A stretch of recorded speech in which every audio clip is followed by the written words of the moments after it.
Hello there my dear friends, and welcome back to another Star Wars video. So today we're talking about Ahsoka Season 2, but it's not in the usual context. We're not talking about leaks or rumours, we've actually got some really bad news. And to be honest, this reflects really badly off Disney. So what's the situation? Claudia Black, who plays the main Great Mother, Mother Clotho, who is with Grand Admiral Thrawn, returned to the known galaxy from Peridia, is not returning for Season 2.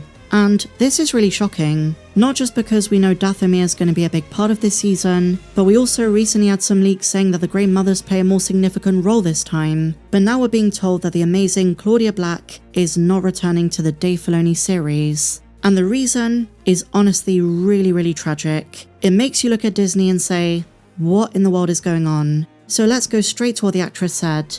Here's the quote. "I'm going to be transparent. They picked up Season 2, and they picked me up with it. So she was originally going to be in the season, and Dave Filoni wrote her into it. And then Disney, she says, which is structuring things differently these days, could not pay me what I needed to be paid as a single mother to keep all of my responsibilities at home in Los Angeles, because they were filming in London. And then here's the really sad bit, it was not something that they could make happen, and therefore I had to bow out for Season 2. It was very sad for me. Disney is a multi-billion-dollar corporation, and they couldn't cover her pay. That is absolutely absurd, because here's an actress who was meant to come back and wanted to come back. She was written into the script, Dave Filoni had plans for the character, and the most iconic of the Grey Mothers, the spokesperson for the trio, is not coming back for such a preventable reason. Come on Disney, what are you doing? I'm honestly really shocked about this. You would think that expense would be nothing for Disney.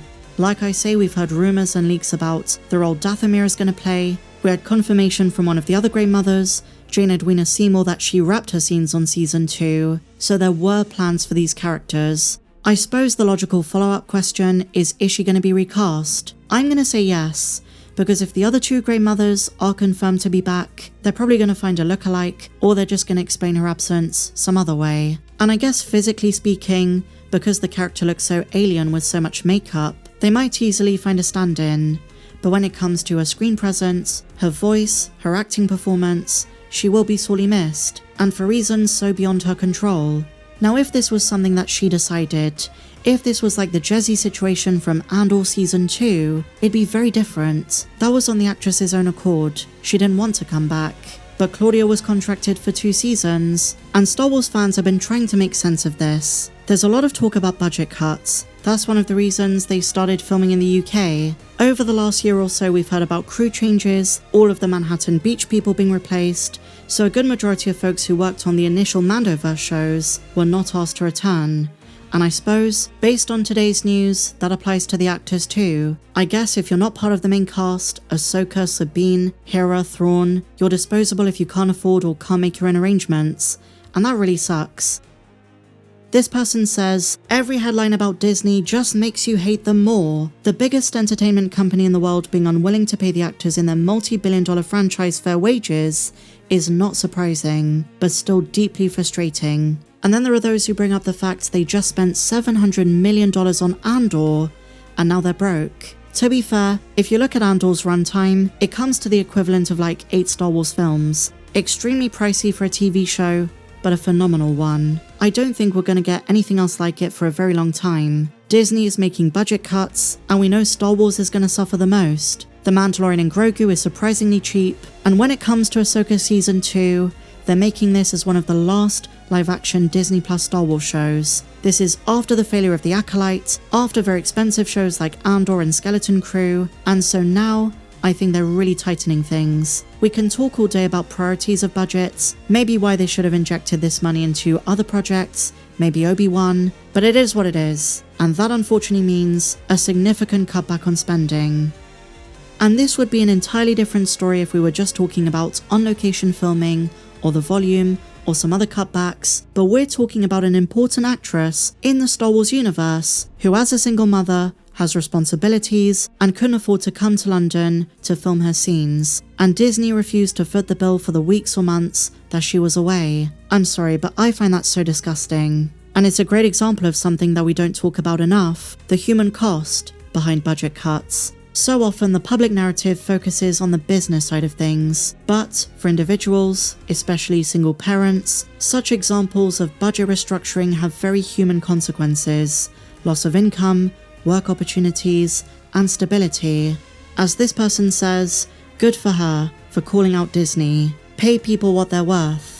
And as a few others have pointed out, this isn't the first time we've heard about budget cuts for Ahsoka Season 2. Rosario Dawson did warn us a few months ago that while the first season was estimated at just over $100 million, Season 2's budget is being reduced significantly. We don't have the final numbers just yet, but it could be one of the cheapest seasons they've made to date. Luckily, some of the scenery and backdrops from some of the UK locations they used already look gorgeous. And I have to wonder, was Ahsoka once on the brink of not being renewed?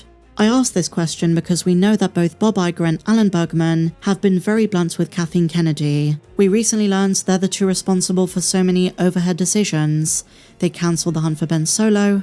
Alan Bergman was the one who said, no more Acolyte. So when the tide started to shift just a couple of years ago, and we kind of got the sense we were nearing the end of the Disney Plus Star Wars experiment, I wonder how close Ahsoka Season 2 was from being pulled. We know after Ray Stevenson's death, that was a consideration taken by Dave Filoni. But because he's the showrunner, and because he's the chief creative officer at Lucasfilm, his words hold a lot of weight, and he probably pushed as hard as he could for his second season. But I think he got it by the skin of his teeth. It was announced in January of 2024, before the controversy surrounding The Acolyte, before the final nail in the coffin for live-action Disney Plus shows, before Disney confirmed, this is it, Disney Plus Star Wars is mostly going to be animation, and now most Star Wars storytelling is going to take place in the cinema.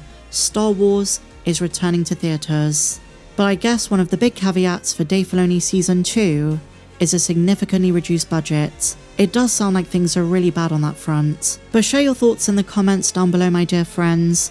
What do you make of this news? Ahsoka Season 2 still has plenty of familiar and new villains, but Claudia Black will be missed. Really sad this is happening, a really bad excuse, and it shows the desperation of Lucasfilm, and honestly, how much they need a win.